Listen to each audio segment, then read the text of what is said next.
बोले गए देखना देखा कितना शांति से लोगों ने ভোট दिया। এটা তোমার কৃতিত্ব।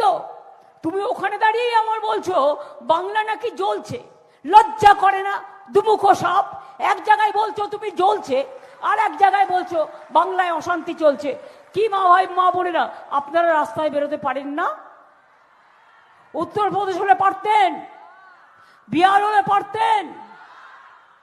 বলুন না, নওদাটা কি সামলাতে গিয়ে মেয়েদের উপর কি অত্যাচার করেছেন?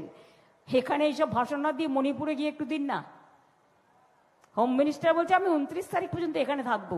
ভোটের জায়গায় থাকতে পারবে না। নিয়ম হচ্ছে you are outsider, you are not the voter of Bengal,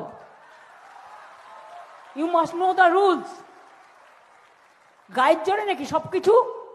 washing মেশিনকে কিনে নিয়েছো বলে যা ইচ্ছে তাই করবে। 90 লক্ষ লোকের নাম কেটেছো, তা সত্ত্বেও দেখো যারা ভোট দিত না তারাও আজকে ভোট দিতে রাস্তায় নেমেছে।